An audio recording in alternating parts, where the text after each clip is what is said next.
Dear friends, welcome back. So first of all a very happy new year all of you. आप सभी को नए साल की हार्दिक शुभकामनाएं। मेरी भगवान से यही मनोकामना है कि आपके द्वारा सोची गई जॉब में आपका जल्द से जल्द सिलेक्शन हो। आज की इस वीडियो में हम बात करेंगे असिस्टेंट प्रोफेसर की वैकेंसी के बारे में, जो कि एमपी स्टेट से आपके लिए एप्लीकेशन इनवाइट किए गए for the chemistry subject. Other subject में अगर बात करें तो वो आपके फिजिक्स में भी है, बॉटनी में भी है और आपके जूलॉजी में भी है, राइट। लेकिन आज की इस वीडियो में हम स्पेसिफिकली बात करेंगे केमिस्ट्री सब्जेक्ट के लिए। ठीक है, चलिए स्टार्ट करते हैं। चूंकि ये पूरा नोटिफिकेशन हिंदी में ही पब्लिक हुआ है, राइट, तो आप वीडियो को अंत तक देखिएगा। मैं सारे आपके पॉइंट जो है क्लियर कर दूंगा, राइट। और अदर स्टेट वाले भी इसमें एलिजिबल है। तो सबसे पहले मैं बात करता हूँ नंबर ऑफ वैकेंसी के बारे में। तो यहाँ पे टोटल नंबर ऑफ वैकेंसी है 116। ठीक है, राइट। आगे मैं बात करता हूँ, ये आपकी परमानेंट गवर्नमेंट जॉब होने वाली है और जिसका बेसिक जो पे है वो 57,700 है ऑन द लेवल 10। ठीक है, पे लेवल 10 है।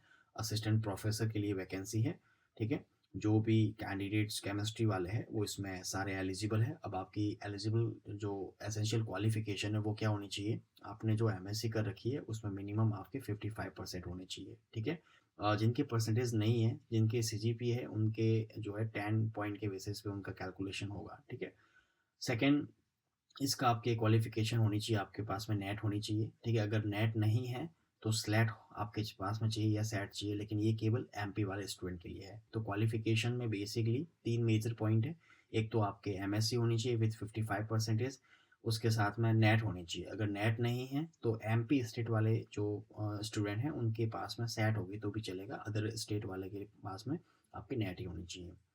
अगर मान लो किसी के पास में पीएचडी डिग्री है तो उनको नेट स्लेट या सेट की कोई आवश्यकता नहीं है, उसमें उनको रिलैक्सेशन मिलेगा। ठीक है, और बाकी पीएचडी के कुछ कंडीशंस दिए हुए, उनके जो थीसिस या पेपर पब्लिकेशंस वगैरह जो है उनके रिलेटेड आप इन्फॉर्मेशन दे रखी है। जो मैं रिलैक्सेशन बात कर रहा था वो ये था कि जो विद्यार्थी जो है एससी एसटी के हैं और ओबीसी एनसीएल के हैं, उनको मिनिमम क्वालिफिकेशंस एसेंशियल क्वालिफिकेशन में 5% की जो है रिलैक्सेशन मिलेगा, यानी उनके 50% भी वो एलिजिबल होंगे।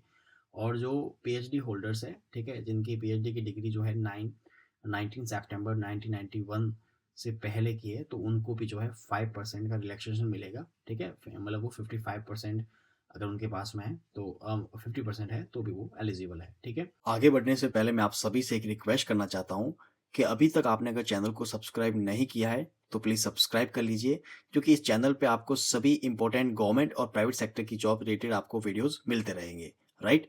और उनके ऑफिशियल नोटिफिकेशंस, पीवाईक्यूज और सिलेबस के लिए अगर आपने अभी तक टेलीग्राम चैनल ज्वाइन नहीं किया है तो प्लीज़ टेलीग्राम चैनल भी ज्वाइन कर लीजिए। Thank you. अब वीडियो में आगे बात करते हैं। केमिस्ट्री में कौन कौन सी केमिस्ट्री सब्जेक्ट के लिए ये वैकेंसी जो है वो पब्लिक हुई है, तो आप देख सकते हो। अप्लाइड केमिस्ट्री वाले इसमें एलिजिबल है, एनवायरमेंटल केमिस्ट्री वाले इसमें एलिजिबल है, फार्मास्यूटिकल केमिस्ट्री वाले इसमें एलिजिबल है, फिजिकल केमिस्ट्री वाले इसमें एलिजिबल है, ऑर्गेनिक केमिस्ट्री वाले इसमें एलिजिबल है और इनऑर्गेनिक केमिस्ट्री वाले इसमें एलिजिबल है। यहाँ पे क्लियर मेंशन कर रखा है। ये कॉलम थर्ड है आपका। कॉलम थर्ड में जो भी सब्जेक्ट्स हैं उससे रिलेटेड जो भी विद्यार्थी स्टूडेंट्स हैं वो इसमें एलिजिबल है। एज के अगर मैं बात करूं तो मिनिमम एज जो है वो 21 है और मैक्सिमम जो है वो 40 है। ठीक है, यहाँ पे एज रिलैक्सेशन भी आपको यहाँ पे देखने को मिल जाएगा, राइट। और नेक्स्ट मैं अगर बात करता हूँ, यहाँ पे जो आपका एज का जो कैलकुलेशन है या जो भी चीज़ें होगी कैलकुलेट करने के लिए, तो वो आपका 1 जनवरी 2026 के अकॉर्डिंग होगी। इंपॉर्टेंट डेट्स में अभी आपको आगे और क्लियर करूँगा, लेकिन इसकी जो एप्लीकेशंस की जो लास्ट डेट है ना ऑनलाइन अप्लाई करने की, वो 16 मई 2026 है। ठीक है, आगे बात करते हैं। आपका जब सिलेक्शन होगा तो उसके बाद में आपका 2 ईयर का प्रोबेशन पीरियड होगा। ठीक है, बाकी जो पीडब्ल्यूपीटी वाले विद्यार्थी हैं उनके रिलेटेड यहाँ इंफॉर्मेशन दे रखी है। और जो विद्यार्थी एससी एसटी ईडब्ल्यूएस या ओबीसी एनसीएल या पीडब्ल्यूपीटी वाले विद्यार्थी हैं, उनके यहाँ पे जो है उनको यहाँ पे जो रिलैक्सेशन उसके लिए इन्फॉर्मेशन दे रखी है। एक और चीज़ है जो यहाँ पे मैं मेंशन करूँगा आपके लिए इम्पोर्टेंट है, जो भी अदर स्टेट वाले विद्यार्थी हैं उनके जो है कोई यहाँ पे भी रिजर्वेशन नहीं मिलेगा, भले ही वो एससी एसटी के विद्यार्थी हो। ठीक है, यहाँ पे क्लियर मेंशन कर रखा है। इंपॉर्टेंट भी मैंने यहाँ पे पॉइंट लिखा है कि जो मध्य प्रदेश के बाहर यानी जो अदर स्टेट वाले हैं, भले वो अनुसूचित जाति या अनुसूचित जनजाति यानी जो एससी या एसटी के हो, ओबीसी के हो, तो उनको जो है अनारक्षित यानी अनरिजर्व कैटेगरी के ही वो विद्यार्थी कंसिडर होंगे। तो जब आप फॉर्म फिल करने जाओगे तो भले आप अदर स्टेट मतलब आप अदर स्टेट के हो, लेकिन अगर आप अदर स्टेट में जैसे मान लो ओबीसी के हो, तो भी वहाँ पे आपको अनरिजर्व कैटेगरी ही चूज़ करनी है। आपको वहाँ पे एग्जैक्ट आपकी कैटेगरी चूज़ नहीं करनी है, ठीक है? अदर स्टेट वाले के लिए स्पेशली बात कर रहा हूँ। एक और चीज़ है जो आपको स्पेशली ध्यान रखना है, इनके कुछ जनरल कंडीशंस हैं जिसमें ये बताया गया है कि अगर आपके अगेंस्ट कोई महिला के विरुद्ध किसी अपराध का कोई आप अगर दोषी सिद्ध होते हो, तो आप इसमें एलिजिबल नहीं हो, ठीक है? चिल्ड्रन के रेस्पेक्ट में अगर बात करूँ, तो अगर आपके 2 बच्चे हैं, ठीक है? तो अगर 2 या 2 से अधिक जीवित संतान हैं और जिसमें से अगर एक का जन्म जो है वो 26 जनवरी 2001 के बाद में हुआ है या इस डेट को हुआ है, तो भी आप इसमें एलिजिबल नहीं हो, ठीक है? एक और चीज़, इनसे पहले अगर बर्थ बच्चों का हुआ है, तो आप इसमें एलिजिबल हो। इसमें एक और चीज़ ध्यान रखना, अगर 3 बच्चे वाले इसमें एलिजिबल है, लेकिन वो किस प्रकार से उसमें कंडीशन दी हुई है कि मान लो एक बच्चा जो है वो हो गया है और एक बच्चा जो है वो 26 जैन 2001 के बाद में होता है, लेकिन वो एक ना होकर के ट्विन्स हो जाते हैं, मतलब 2 या 2 से अधिक संतान हो जाती है। तो अगर ट्विन्स हो गए तो भी वो 2 हो जाएँगे बच्चे, तो टोटल 3 हो जाएँगे बच्चे। बट ऐसे केस में वो विद्यार्थी जो है वो एलिजिबल होगा, ठीक है? तो ये ध्यान रखना थोड़ा-सा, है ना? इसमें सिलेक्शन प्रोसीजर के अगर मैं बारे में बात करूँ, तो बेसिकली इसमें एमसीक्यू क्वेश्चन पूछे जाएँगे, ओएमआर बेसिस में एग्ज़ाम होगा और नेगेटिव मार्किंग भी इसमें है, ठीक है? और आपको जो इंटरव्यू के लिए बुलाया जाएगा, तो उसमें आपका जो रिटन टेस्ट होगा, उसका 3 टाइम लिया जाएगा, ठीक है? और इसमें जो फाइनल सिलेक्शन जो होगा, वो किस बेसिस पे होगा, तो आपका रिटन टेस्ट और आपका इंटरव्यू, इन दोनों का ऐड करेंगे और उसके बेसिस पे मेरिट बनेगी, ठीक है? एग्ज़ाम कब हेल्ड होगा वगैरह जो भी इन्फॉर्मेशंस है आपको जो है वो उनकी वेबसाइट पे आपको मिल जाएगी, जिसकी लिंक जो है वो डिस्क्रिप्शन बॉक्स में आपको मैं दे दूँगा, ठीक है? और फिर मैं अगर बात करूँ कि एग्ज़ाम का एग्ज़ाम कब हेल्ड होगा या इनका जो सिलेबस है वो इनकी वेबसाइट पे आपको देखने को मिल जाएगी, ये इसमें मेंशन कर रखा है। अच्छा, जो आंसर की आपकी अपलोड होती है वेबसाइट पे, ठीक है? पर्टिकुलर वेबसाइट पे आपकी अपलोड हो जाएगी।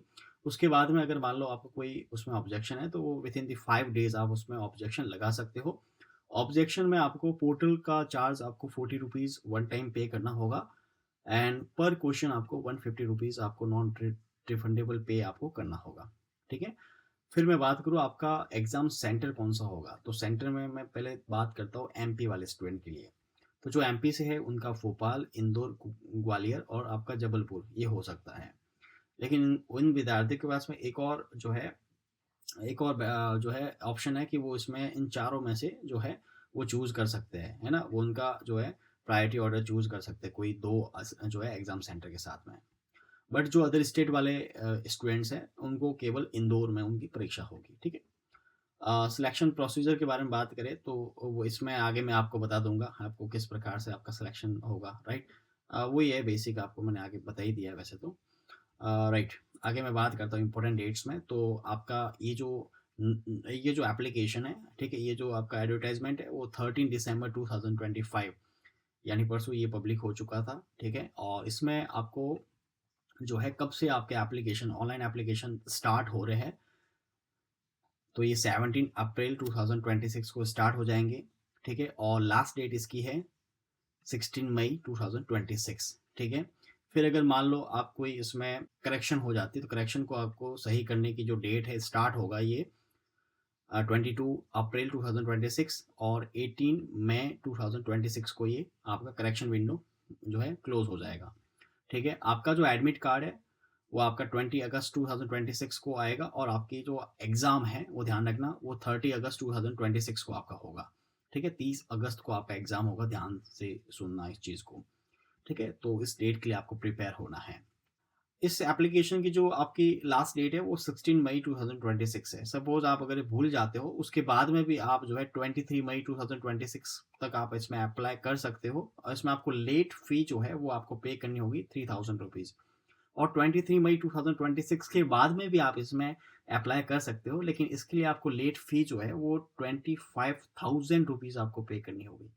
हाँ, ₹25,000 है ना? जब मैं ये हाइलाइट कर रहा था, मुझे लगा यहाँ पे ₹2500 लिखे हैं, लेकिन ये ₹25,000 है, जो आप जो है 5 अगस्त 2026 तक आप जो है इसमें अप्लाई कर सकते हो, इस पर्टिकुलर लेट फ़ी के साथ में, ठीक है?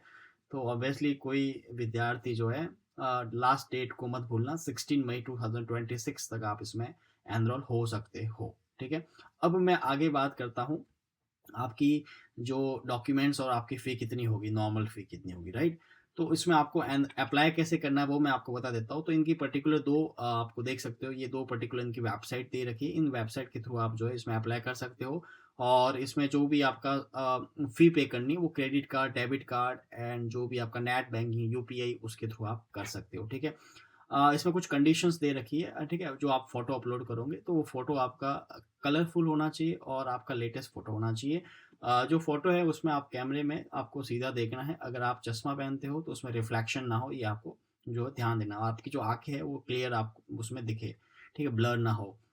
आप अगर कोई आप अगर कोई मान लो कैप वगैरह पहनते हो तो वो इस यहाँ पे एक्सेप्ट नहीं है, तो कैप वगैरह हटा देना। आपका चेहरा जो है, आपका फेस क्लियरली उसमें दिखे, है ना? फेस पे कोई चीज़ नहीं होनी चाहिए, मास्क या जो भी चीज़ है। आपका बैकग्राउंड है वो लाइट कलर का होना चाहिए, मैं तो यही चाहूँगा कि बैकग्राउंड आप वाइट ही रखिए, ठीक है? और सेल्फी का यूज़ नहीं करना है, ठीक है? और जो भी आपका जो एग्ज़ैक्ट फ़ोटो है विदाउट फ़िल्टर, है ना? आप इंस्टाग्राम का या कुछ ऐसे डाल दोगे वो नहीं चलेगा, आपको सेल्फ़ी का यूज़ नहीं करना है, जो रियल फ़ोटो है पासपोर्ट साइज़ उसी का यूज़ करना है। एप्लीकेशन फ़ी के बारे में अगर मैं बात करूँ तो जो प्रॉपर एमपी के स्टूडेंट हैं, ठीक है? और जो एससी, एसटी, पीडब्ल्यूबीडी या ईडब्ल्यूएस या ओबीसी एनसीएल है, उन सभी को जो पे करना होगा ओनली ₹250, ठीक है? और बाकी जितने यानी जो एमपी के जनरल विद्यार्थी है ना? अनरिज़र्व विद्यार्थी है और बाकी अदर स्टेट के किसी भी कैटेगरी के हो, लेकिन वो वहाँ पे अनरिज़र्व कैटेगरी में कंसीडर होंगे, तो उनको जो है ₹500 पे करने होंगे, ठीक है? लेट फ़ी के बारे में मैंने आपको बता ही दिया है, लेट अगर आप करोगे तो आपको 3000 एंड 25,000 भी पे करना होगा, ठीक है? तो ये चीज़ आपको ध्यान रखनी है, ठीक है? आगे मैं बात करता हूँ, इसकी लास्ट डेट मैंने आपको बता ही दी है, 16 मई 2026 जो है वो इसकी लास्ट डेट है, ठीक है? और बाकी अगर आपको कोई डाउट हो तो इनके हेल्पलाइन नंबर है, वहाँ पे भी आप इनको कॉल करके अपना डाउट क्लियर कर सकते हो। बाकी रोहित ई केमिस्ट्री की जो आपका कमेंट बॉक्स में भी आप कमेंट करके आपके डाउट क्लियर हो सकते हैं, ठीक है? इनका मेल दिया हुआ है, अगर आपके फिर भी कोई डाउट हो तो आप मेल और कर सकते हो, ये भी आपको ऑप्शन दिया हुआ है। आपके क्या-क्या डॉक्यूमेंट्स या क्या-क्या सर्टिफ़िकेट्स आपके पास में होने चाहिए, तो आपके जो हायर स्कूल है या जो हायर सेकेंडरी है, यानी जो 10th है, 12th है, वो स आपके पास में उसके सर्टिफ़िकेट्स प्रॉपर होने चाहिए। आपने जो रिक्वायर यहाँ पे मिनिमम एसेंशियल क्वालिफ़िकेशंस है, उनके ऑल ईयर या ऑल सेमेस्टर की जो मार्कशीट है, वो आपके पास में प्रॉपर होनी चाहिए। बाकी सारे इंस्ट्रक्शन नॉर्मली थे। ये चीज़ मैं बता देता हूँ, जो विद्यार्थी जो एक्चुअली हिंदी में है ना, इसलिए थोड़ा-सा आपके लिए में भी कॉम्प्लेक्स हो सकता है। तो जो विद्यार्थी ऑलरेडी किसी जॉब में है ना, टेम्परेरी है या परमानेंट है, कॉन्ट्रैक्ट बेस है, जो भी है, तो उनको जो है उस इंस्टीट्यूट से आपको नो ऑब्जेक्शन सर्टिफिकेट आपको जो है वहाँ पे लाना होगा। तो ये सर्टिफिकेट भी वहाँ पे रिक्वायर होगा, राइट? तो ये इन्फॉर्मेशन थी और बेसिक आपका ओएमआर बेस्ड ये आपका होगा, ठीक है? जिसमें आपको या जो है 4 आपको ऑप्शन दिए जाएँगे, ठीक है? राजस्थान में आपका 5th ऑप्शन भी होता है, ई ऑप्शन होता है, लेकिन यहाँ पे ए, बी, सी, डी ऑप्शन दिया जाएगा, ठीक है? अब आपको ओएमआर शीट कैसे भरनी है, ये तो आपको पता ही है, ठीक है? क्या गलत है, क्या सही है भरने का। और अब मैं बात करता हूँ इसके सिलेबस के बारे में, तो यहाँ पे क्लियर मेंशन कर रखा है, ये सारे इनके फॉर्मेट हैं, ठीक है? यहाँ पे क्लियर मेंशन कर रखा है कि जो भी इनका सिलेबस है वो इनके वेबसाइट पे जो है वो जारी कर दिया जाएगा। तो जैसे ही जारी होता है, मैं अपने टेलीग्राम चैनल पे आपको वो सिलेबस का पीडीएफ आपको दे दूँगा, ठीक है? इसलिए आपको टेलीग्राम चैनल भी जॉइन कर लेना है मेरा, उस पे ऑफ़िशियल नोटिफ़िकेशंस मैं सारे शेयर करता हूँ, पीडीएफ एंड जो भी इम्पोर्टेंट डॉक्यूमेंट्स होते हैं, वो सारे वहाँ पे आपको मिल जाएँगे, राइट?